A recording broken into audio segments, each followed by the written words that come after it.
Hello everyone, मेरा नाम श्याम है।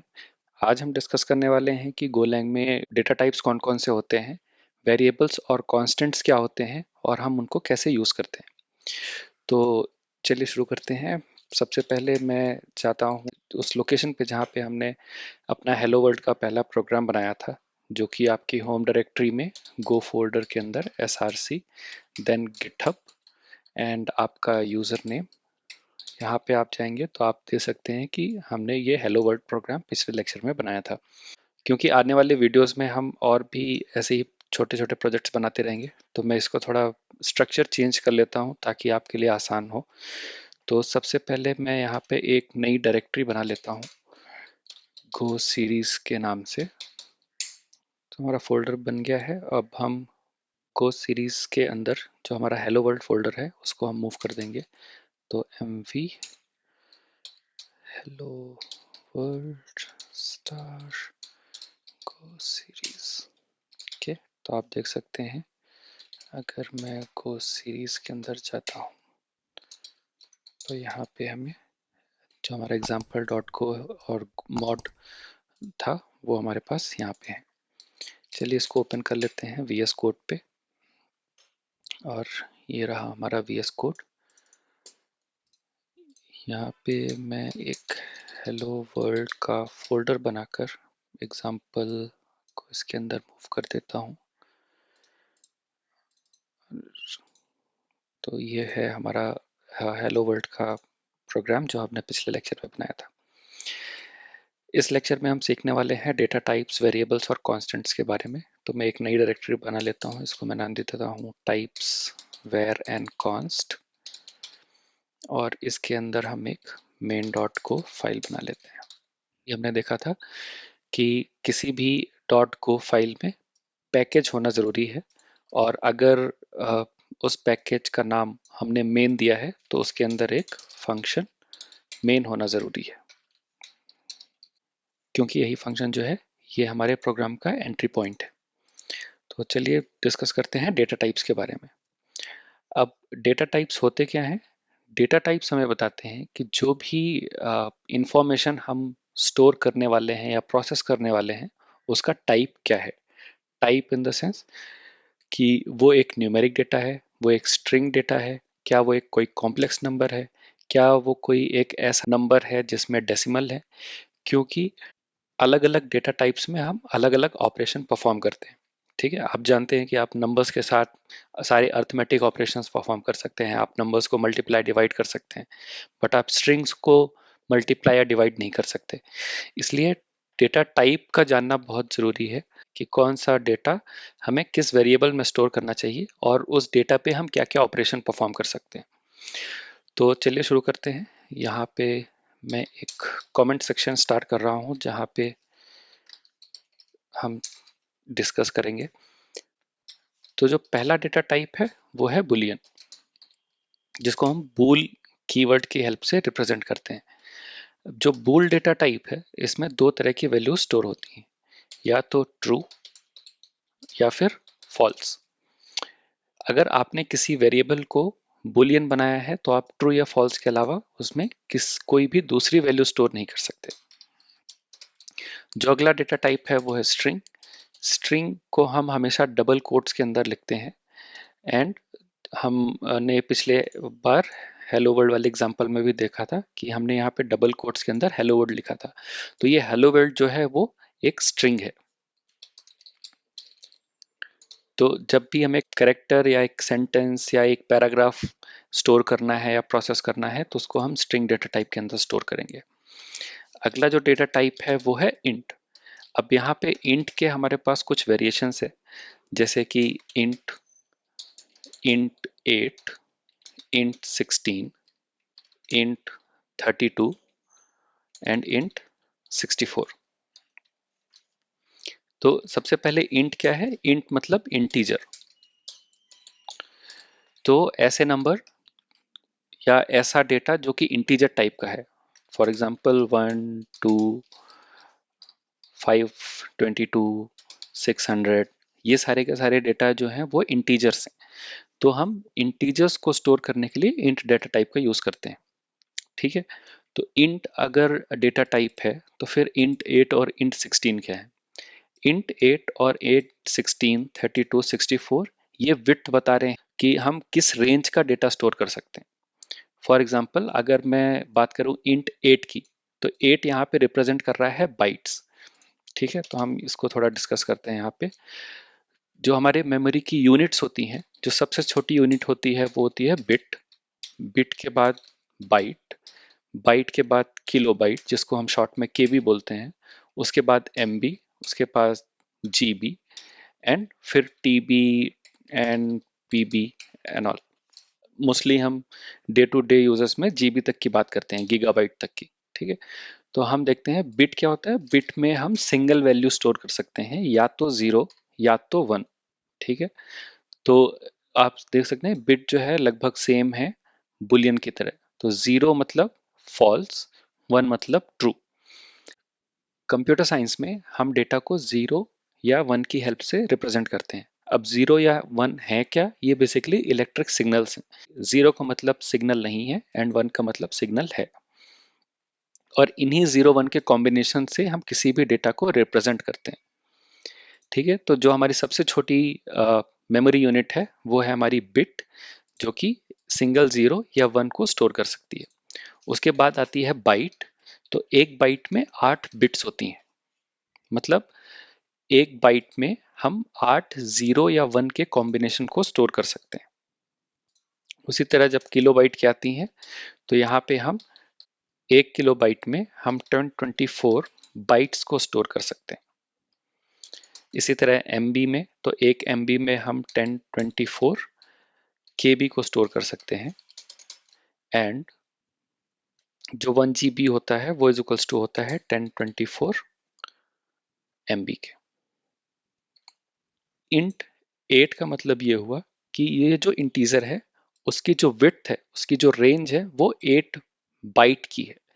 तो अगर हम बोलें कि 8 बाइट हमें निकालना हो नंबर ऑफ बिट्स, तो इसका मतलब हो गया कि अ, अगर 1 byte is equals to 8 bit है, तो 8 बाइट इज इक्वल्स टू हो जाएगा 64 बिट्स। इंट 8 रिप्रेजेंट कर रहा है कि हम -2 to the power 64 से प्लस 2 to the power 64 -1 तक के नंबर्स को इंट 8 में स्टोर कर सकते हैं। ठीक है, इसी तरह अगर आपको इंट 16 का देखना है, तो आप जो 16 बाइट है उसका इक्विवेलेंट निकालिए, जो कि हो जाएगा 16 मल्टीप्लाई बाय 8। एंड फिर उसकी हेल्प से आप रेंज निकाल सकते हैं कि किस रेंज का डेटा मैं उस पर्टिकुलर वेरिएबल में स्टोर कर सकता हूँ। तो इसीलिए हमें डेटा टाइप ज़रूरी है, जो कि हमें बताते हैं कि हम कौन सा डेटा, किस रेंज तक का डेटा किस वेरिएबल में स्टोर कर सकते हैं।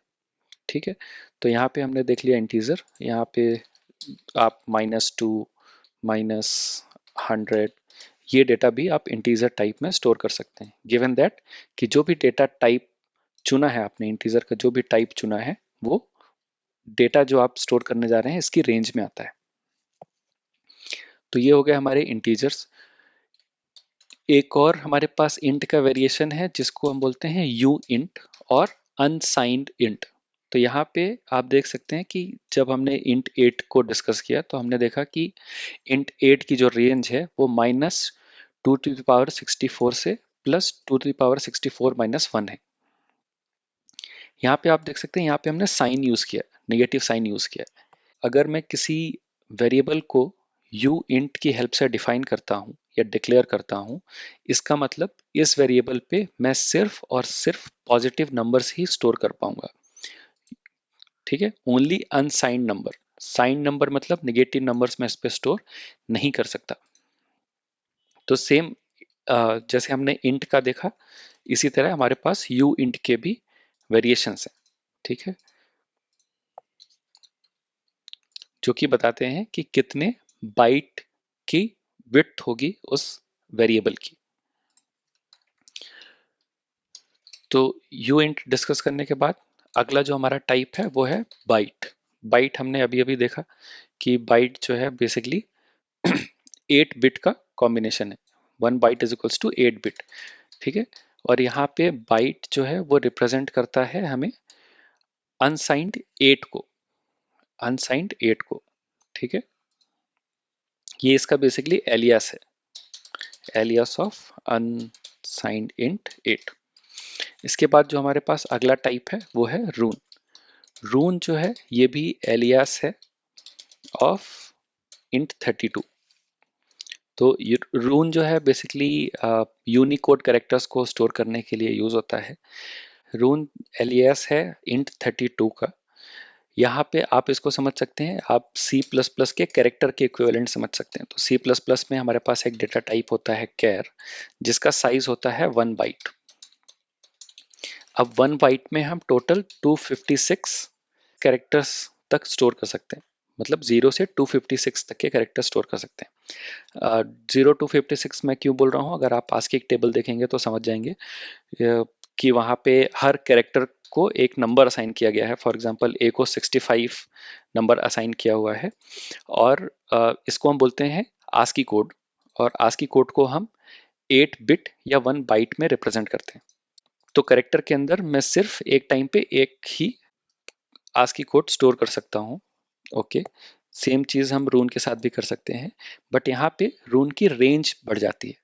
तो अगर हम कैरेक्टर की बात करें तो ये 0 to 256 तक के आस्की कोड स्टोर कर सकता है, बट वहीं अगर हम रून की बात करें तो ये 0 to 2 to the power 32 तक के यूनिकोड स्टोर कर सकता है।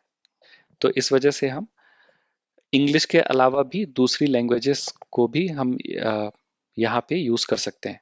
अगर आपको मैसेज प्रिंट करना है, अगर आपको कोई पॉपअप देना है, ठीक है।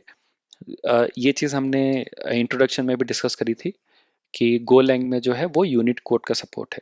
तो यहाँ पे बेसिकली उसका कोई जो भी आप कैरेक्टर इसमें रून के अंदर स्टोर करने वाले हैं उसका यूनिकोड स्टोर होगा, एंड यूनिकोड आस्की कोड से ज़्यादा है, उनकी रेंज ज़्यादा है, इसलिए ये इंट 32 टाइप का है।